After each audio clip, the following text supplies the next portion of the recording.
Bueno, clasificación también se llama endarteritis cuando afecta zonas estrechadas de una coartación de aorta o en la zona donde existe un conducto arterioso persistente. La presencia de una infección en la zona se llama endarteritis. Bueno, la era preantibiótica se clasificaba en aguda y subaguda. Hasta hoy en día es muy útil esa clasificación, sobre todo cuando pensamos en los gérmenes involucrados en la endocarditis, ¿verdad? Cuando hablamos de endocarditis aguda, generalmente el germen involucrado es el Staphylococcus aureus, y cuando es subagudo, el germen involucrado es el Streptococcus viridans en general, ¿verdad?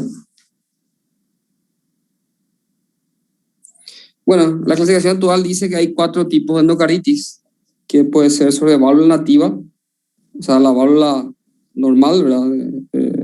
Fisiológico.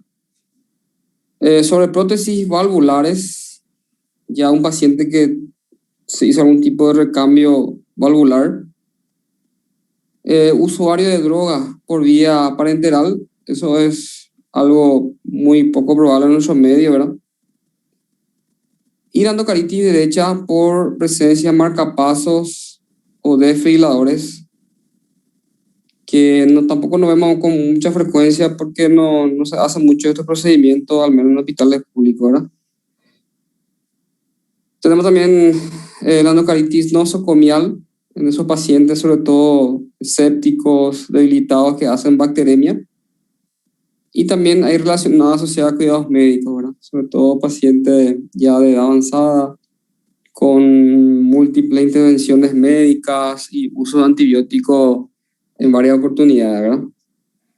Generalmente cuando es asociada a cuidados médicos, tiene relación con Staphylococcus aureus resistente a meticilina, ¿verdad? Y cuando es usuario por droga parenteral, es Staphylococcus aureus sensible a meticilina. Sería una diferencia en cuanto a la agresividad del germen. Bueno, para que se produzca una endocarditis sobre una válvula nativa, tiene que haber primero una lesión endotelial y eso va a generar un trombo en la zona de la lesión endotelial, y posteriormente por algún evento inmunosupresor pueda producirse bacteremia, que es entrada de bacteria a la sangre, y eso se aloja en el trombo y genera endocarditis. O sea, se produce una colonización a nivel del trombo en la lesión del endocardio, ¿verdad? Bueno, endocarditis marasmática es otro tipo de término que se utiliza para describir los trombos generados por una alteración en la coagulación sanguínea, que son estériles, pero también pueden embolizar y hacer algún tipo de accidente cerebrovascular isquémico sobre todo, ¿verdad? Bueno, ¿cuáles son las enfermedades que predisponen a válvula nativa? Una endocarditis sobre válvula nativa puede ser una cardiopatía reumática, que es algo frecuente de ver, la estenosis mitral reumática sobre todo. Las causas congénitas, que puede ser una válvula unicúspide, válvula bicúspide, una estenosis aórtica degenerativa después de los 70 años también puede generar endocarditis. Ahí está la valvulopatías degenerativas, el prolapso mitral y la miocardiopatía hipertrófica obstructiva, donde hay una estrechez subaórtico. Por lo tanto, eso genera también más riesgo de daño endotelial, generación de trombo, y una vez que exista bacteremia, la colonización del trombo y posteriormente el diagnóstico de endocarditis, ¿verdad? Bueno, tenemos también la endocarditis sobre válvula protésica, que se clasifica en precoz y tardía. Precoz es si se produce endocarditis en menos de un año de evolución de haberse colocado las válvulas. El germen involucrado suele ser el Staphylococcus aureus epidermidis con alta resistencia a meticilina, y es tardía cuando es más de un año. En esos casos ya son microorganismos igual a la válvula nativa, ya sea Staphylococcus aureus o Streptococcus viridans, ¿verdad? Y el mecanismo de infección es lo mismo, ¿verdad? Se produce una trombosis por lesión endotelial y luego la bacteremia y posterior colonización, ¿verdad? Bueno, la infección de la prótesis valvular producida por Staphyloepidermidis solo se puede erradicar con la excedencia de la prótesis. O sea que aparte de uso de antibiótico también hay que extraer la válvula protésica infectada, ¿verdad? Bueno, endocarditiz sobre marcapasos y desfibriladores, que es no es algo frecuente de ver. Está producida por Staphylococcus coagulasa negativo, que son los epidermidis y los Staphylo aureus. Y lo mismo también, aparte del tratamiento antibiótico, hay que sacar todo el aparato implantado, ¿verdad? Una exedesis de todo el dispositivo implantado para que esto se cure. Hay que sacar los marcapasos, hay que sacar los desfibriladores para que esto se pueda erradicar la infección, ¿verdad? Bueno, ¿cuáles son las manifestaciones? La endocardititis se asientan en la superficie auricular de las válvulas AB o en la ventricular de la sigmoide. Eso quiere decir que en la dirección en que va la sangre, la endocardititis se va a generar en la zona donde hay mayor flujo y impacto de la sangre sobre las válvulas, ¿verdad?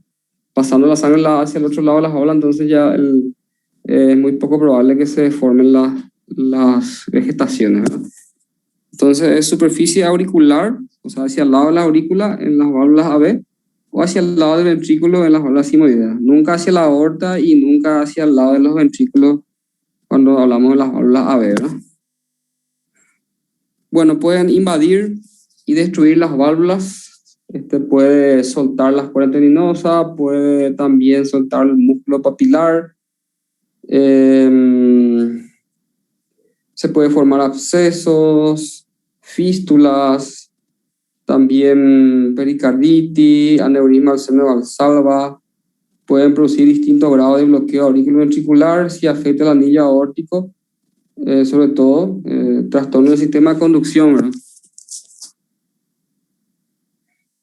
Bueno, las manifestaciones extracardíacas son embolias y bacteriemias persistentes. Entonces, se coloniza el trombo y eso va a generar bacterias y bacteremia y obviamente fiebre prolongada, ¿verdad? Y persistente. También puede producir metástasis séptica. Eso quiere decir que hay un émbolo infectado y puede irse al pulmón en el caso de ser endocardititis de válvula derecha, o a la circulación sistémica si es endocardititis del lado izquierdo, ¿verdad? Puede llegar hasta el cerebro y producir los aneurismas micóticos a nivel cerebral, ¿verdad? Que son múltiples aneurismas pequeños. También puede dar manifestaciones inmunológicas, sobre todo la endocardititis producida por Streptococcus. Eso puede producir una glomerulonefritis focal o difusa por presencia de inmunocomplejo. También pueden positivizarse algunos de los anticuerpos autoinmunitarios como el factor reumatoideo, por ejemplo.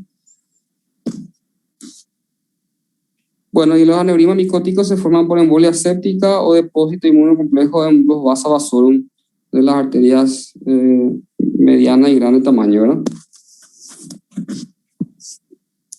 Bueno, las causas. El Staphylo aureus es el microorganismo más frecuente en forma global y cuando este germen involucrado, generalmente más del 90% son positivos.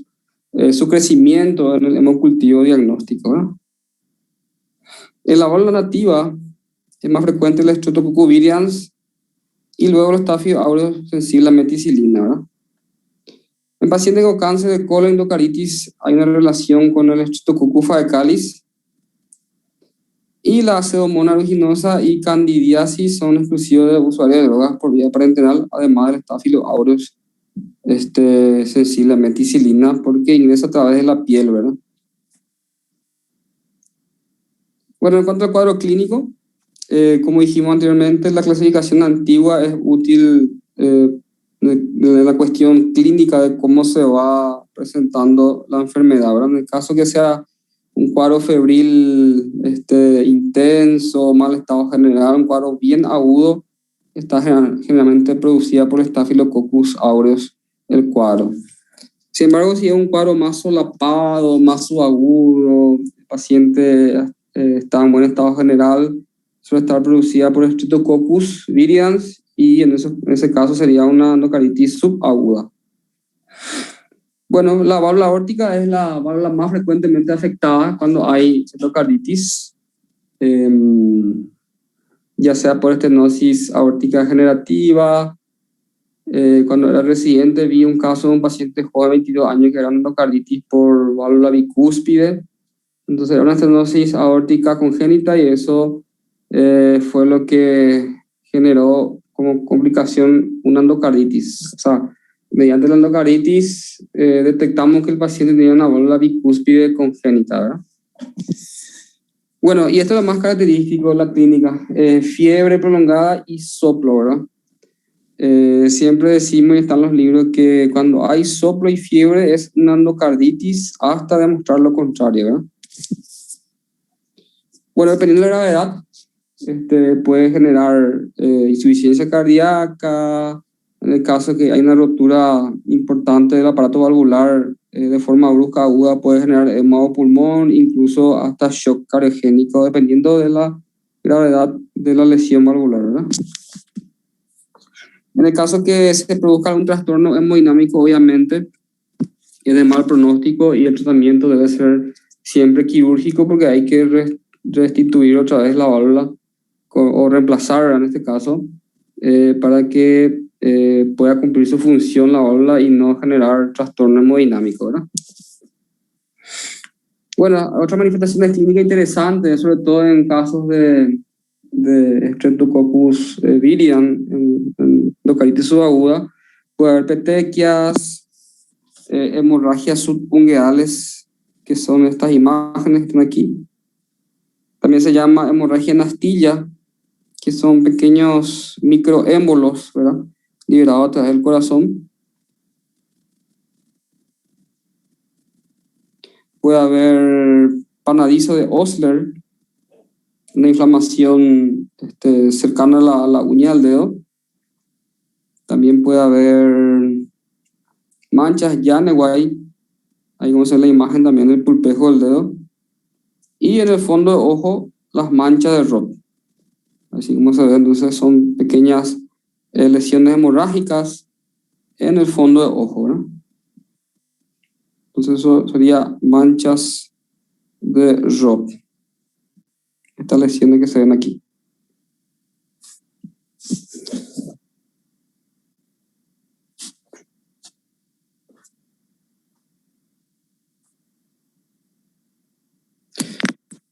Bueno, en cuanto a las exploraciones o métodos de diagnóstico, hay que ver entonces el estado general del paciente, si es un estafilo agudo, la causante de endocarditis, o por la clínica, obviamente hay que internar al paciente. Sin embargo, cuando es Streptococcus, el paciente tolera mejor el cuadro, suele ser un cuadro bien prolongado, y si está estable el paciente, incluso se puede esperar el hemocultivo, se puede hacer también tratamiento endovenoso, pero de forma ambulatoria, porque cuando es Strep2 generalmente no suele ser tan agresivo, ¿no? Bueno, pero en general entonces la mayoría se suele internar y solemos hacer los estudios de rutina, ¿verdad? Un electrocardiograma, radiografía de tórax, ecocardiografía, el estudio que va a confirmar si es que existe o no una endocarditis, y el análisis de sangre de rutina, hemograma, perfil renal, glicemia, hepatograma, análisis de orina, ¿verdad? Y el estudio específico también para el diagnóstico, el hemocultivo, que se va a hacer 3 no simultáneos en una hora, o sea que uno cada 20 minutos sería. Y si es posible intercalar el lugar, puede ser un brazo derecho, brazo izquierdo, y después de repente, en lo posible, después de luego 20 minutos, volver a sacar otra vez el brazo derecho, ¿verdad? Entonces, de forma no simultánea. Bueno, la importancia del hemocultivo es que confirma el diagnóstico en el caso que sean gérmenes típicos para endocarditis, y también vemos la sensibilidad o resistencia del germen ante los antibióticos a través del antibiograma, ¿verdad? El ecocardiograma detecta 60% de las vegetaciones por vía transtorácica, quiere decir mirando desde la pared del tórax, ¿verdad? Y en el caso de que no se vea una vegetación o la sospecha es muy alta y no tengamos ninguna evidencia con ecocardio transtorácico, se puede realizar una ecografía transesofágica que es más sensible, más específico que una ecocardia transtorácica ante la sospecha de una endocaritis, sobre todo de válvula aórtica, ¿verdad? Bueno, y si es una endocaritis en presencia de prótesis, marcapasos, desfibriladores y abscesos perivalvulares, también está indicado hacer un ecocardio transesofágico para mejor evaluación de la válvula aórtica y lesiones adyacentes a la endocaritis, ¿verdad? Bueno, en cuanto a los reactantes de fase aguda, el PCR o proteína C reactiva, o en todo caso también la procalcitonina, va a estar aumentada. En el caso que esté normal, va en contra del diagnóstico de endocaritis, ¿verdad? Y también sirve para monitorizar la respuesta al tratamiento en caso que tengamos PCR o procalcitonina de forma cuantitativa. Y entonces, una vez que se inicia el tratamiento antibiótico, se va viendo la evolución y si hay o no descenso de los reactantes de fase aguda en consecuencia, ¿verdad?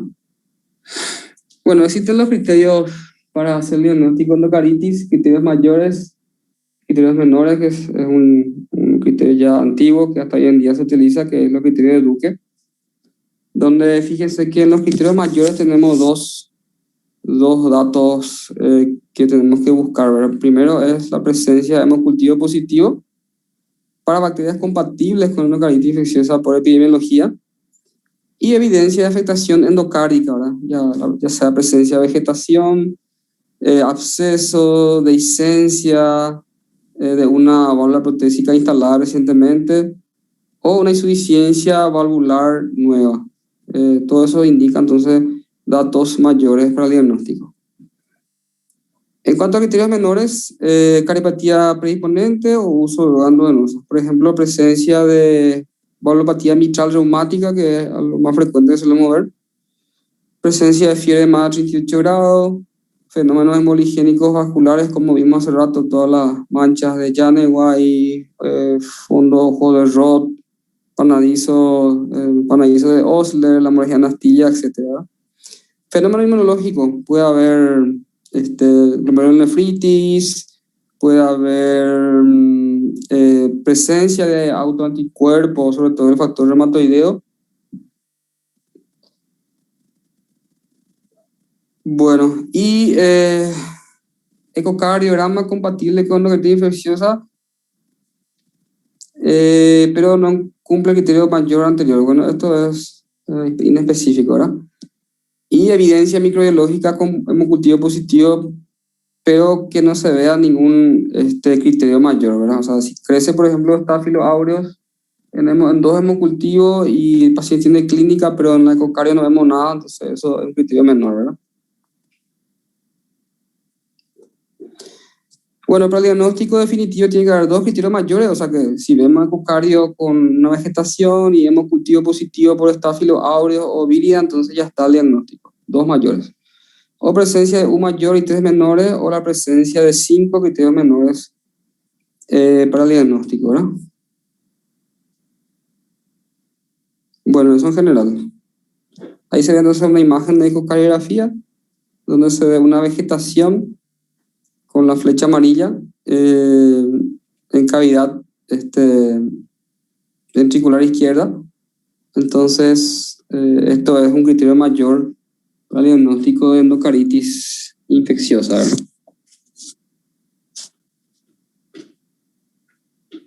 Bueno, en cuanto al pronóstico, la endocaritis sobre prótesis es la forma más grave de endocaritis. Entonces, que puede ser a su vez precoz o tardía, ¿verdad? Si es precoz es más grave porque son ya gérmenes considerados intrahospitalar o pacientes con factores de riesgo que desarrollan infecciones resistentes, ¿verdad? Obviamente el tratamiento es, aparte de antibiótico terapia, es exeresis de la válvula infectada, ¿verdad? Bueno, la mortalidad anteriormente era de 100% en la era preantibiótica. Los pacientes desarrollaban insuficiencia cardíaca, shock cardiogénico y la mortalidad actual es del 20%. O sea, con la era de los antibióticos entonces se pudo reducir de 100 a 20% la mortalidad global por esta enfermedad, ¿verdad? Bueno, en cuanto a la relación también de la clínica con los gérmenes involucrados, tenemos una clasificación donde habla gérmenes virulentos, que son los estafilos aureus, el neumococo y el estreptococo del grupo A, que es el estreptococo piógenes. Y los poco virulentos tenemos el Streptococcus virian, el Staphylococcus y la Coxiella burnetii en general, ¿verdad? Entonces, cuando el Staphylo aureus es un cuadro mucho más agudo, mucho más intenso, mucho más sintomático y con más riesgo de complicaciones. Sin embargo, cuando es Streptococcus virian es un cuadro más subagudo, más tolerable, una clínica más solapada y generalmente el diagnóstico es más tardío en estos casos, cuando es producida por Streptococcus virian, ¿no? Bueno, en cuanto al tratamiento, en realidad es muy complejo, va a depender siempre del hemocultivo y del antibiograma para decidir la mejor terapéutica antibiótica del caso. Pero obviamente al ser un cuadro potencialmente grave y fatal, debemos iniciar un tratamiento empírico y luego, una vez que tengamos el hemocultivo, se hace un tratamiento dirigido de acuerdo al germen causal, ¿verdad? El tratamiento en general es de 4 a 6 semanas para la válvula nativa y se hace una combinación de beta-lactámicos más aminoglucósidos. En general, como terapia empírica inicial, solemos iniciar la combinación de vancomicina más una gentamicina, ¿verdad? El papel de la gentamicina es más coadyuvante, coadyuvante y potenciador terapéutico en combinación con la vancomicina, ¿verdad? Se usa solamente de 3 a 5 días, luego se suspende y continuamos con la vancomicina 4 a 6 semanas. Bueno, cuando la endocaritis es por nativa por Staphylococcus, en ese caso no se recomienda usar aminoglucosa, solamente cuando es Streptococcus virian, ¿no? Bueno, todo eso también, en caso que sea una endocaritis protésica, se puede también agregar rifampicina a la terapia de beta-lactámico más aminoglucosis, ¿verdad? En el caso que la causa sea Streptococcus faecalis, sobre todo en pacientes con antecedentes de cáncer de colon que hacen endocaritis por este germen, el tratamiento empírico inicial es ampicilina más ceftriaxona, ¿verdad? En realidad este es un resumen en general de acuerdo a las causas, pero la única forma de saber cuál es el germen involucrado solamente después de 48-72 horas con los resultados del hemocultivo, ¿verdad? Hay que saber también que hay gérmenes que producen endocaritis, pero con hemocultivos negativos, ¿verdad? Dentro de ellos, uno de ellos era la Coxiella burnetii, que es un germen que puede producir endocaritis con hemocultivo negativo. Tenemos la Quinchela corroens también, que puede dar una endocaritis con hemocultivo negativo. La Iquenella, en general, ¿verdad?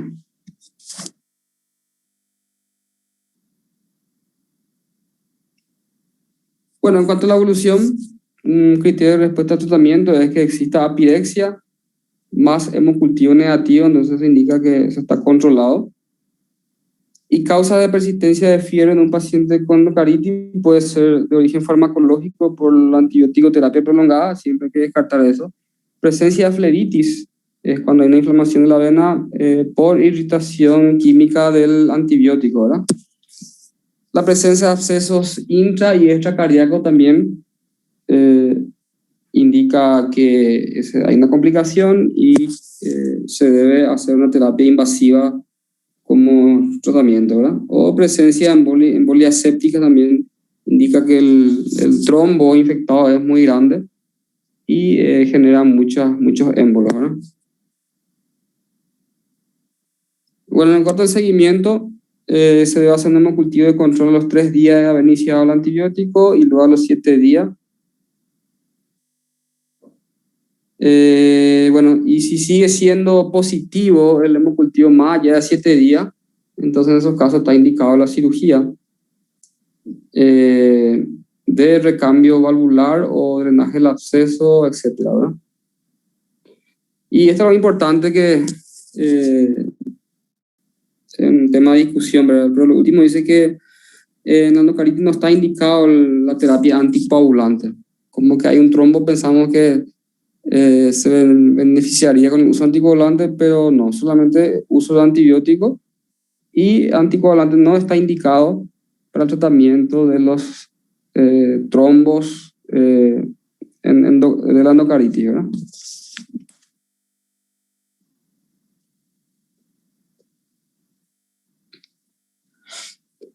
Bueno, y esto es un resumen más de epidemiológico en general de la sensibilidad que uno tiene como estadística a los antibióticos como tratamiento empírico inicial, ¿verdad? Si es una válvula nativa, por ejemplo, no complicada, suele responder a ceftriaxona más gentamicina por 2 semanas de tratamiento, ¿verdad? Pero esto obviamente tenemos que corroborar con el resultado del hemocultivo y va a depender de la clínica. Si un paciente estable, entonces podemos iniciar ceftriaxona más gentamicina. Si un paciente más séptico y no tenemos todavía aislado el germen y su sensibilidad, entonces vancomicina más gentamicina, hay que ser más agresivo en el tratamiento, ¿verdad? Pero obviamente también en pacientes alérgicos a los cefalosporínicos tenemos como opción la vancomicina o teicoplamina, ¿verdad?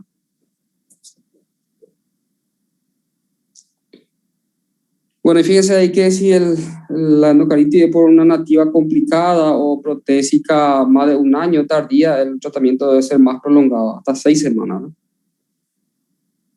Bueno, en caso que sea estáfilo áureo o estáfilo epidemia sobre válvula nativa, figura la cloxacilina como tratamiento para estáfilo sensible a meticilina, ¿verdad?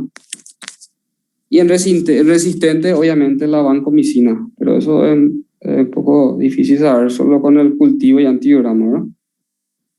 Bueno, uso ahora de droga endovenosa no solemos ver, pero en general tiene buen pronóstico cuando es en este tipo de pacientes, y el tratamiento suele ser de 2 a 4 semanas nomás. Bueno, cuando es estáfilo áureo o estreptococcus epidermidis sobre material protésico, un recambio valvular y que luego te da una endocaritis, tratamiento de vancomicina más rifampicina más gentamicina. Entonces es una combinación más amplia, de más amplio espectro para el tratamiento, ¿no? Bueno, la endocaritis protésica precoz, que menos de un año de haberse cambiado la válvula, es indicación absoluta de cirugía, o sea, de recambio valvular. Y otras indicaciones de cirugía en la fase activa son insuficiencia cardíaca por falla de válvula, absceso o fístula por falta de control del cuadro séptico, gérmenes difíciles de tratar como hongos, por ejemplo, que se puede en pacientes con inmunosupresión y usuario de drogas por vía endovenosa, Brucela, Bartonella, Clamidia psittaci, cuando hay una bacteria media más de una semana, o sea que tenemos hemocultivo positivo después del 7º día de haber iniciado antibiótico, también hay indicación de cirugía, obviamente con tratamiento previo adecuado y bien, con buena dosis y bien dirigido. Presencia de recidivas y embolia más gran vegetación, ¿verdad? Si en la endocardis hay una gran vegetación que está causando embolias, entonces también el tratamiento es quirúrgico, obviamente siempre acompañado de antibióticos. Bueno, profilaxis para evitar una endocaritis, sobre todo pacientes que tienen ya una lesión de válvula nativa, ¿verdad? Como por ejemplo la fiebre reumática, la estenosis mitral reumática, que es lo más frecuente que vemos. Solamente se hace en cariopatía de alto riesgo la profilaxis. Paciente que tiene prótesis valvular, paciente que tuvo ya endocaritis previa y alguna cariopatía congénita. Y si se va a hacer un procedimiento dental, procedimiento en el tracto respiratorio, y cuando se va a hacer recambio valvular, obviamente también hay que hacer profilaxis para evitar que no se infecte la válvula nueva, ¿verdad? Bueno, el esquema de antibiótico indicado como profilaxis es la amoxicilina, 2 gramos 1 hora antes de cualquier procedimiento dental. La alternativa en caso alérgico es de clindamicina o macrólidos, como la citroclaritromicina. Y en caso de cirugía valvular, entonces se hace cefazolina, que es inyectable, una dosis de 2 gramos endovenosa 1 hora antes del recambio valvular. Toda esta medida con el fin de evitar una endocaritis en pacientes que se van a hacer recambio o pacientes que tienen algún tipo de eh, factor de riesgo para endocaritis, ¿verdad? Como lo que ya cité. Bueno, ¿alguna pregunta?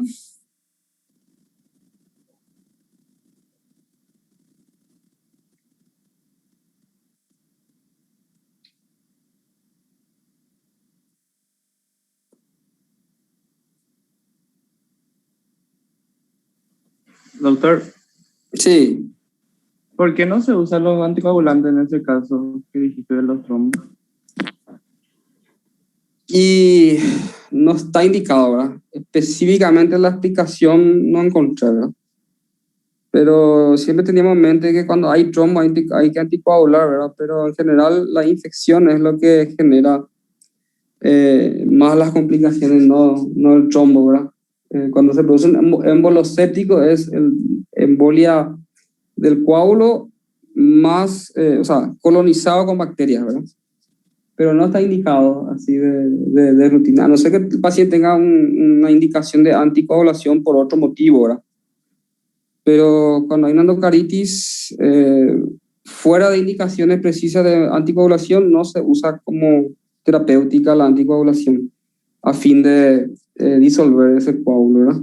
Solamente es antibiótico y con el antibiótico, una vez que se resuelve la infección, desaparece el trombo, ¿verdad? Gracias. ¿Alguna pregunta más?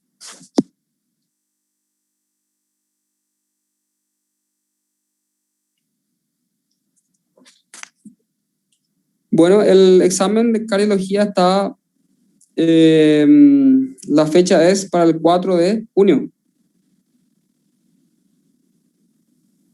Creo que sí, doctor. Que sería jueves, ¿verdad? El próximo jueves. Creo que es viernes. Viernes, bueno. Viernes de hoy en una Dale. semana. Y bueno, entonces hay suficiente tiempo para estudiar, ¿verdad? Una semana de tiempo. Y todo lo que se dio en clase, ¿verdad? Todo lo que se dio en clase para el examen. Hasta lo que se dio hoy. Bueno, doctor, está bien. ¿Está? Hasta luego. Gracias, Chao, chao. doctor. Chao.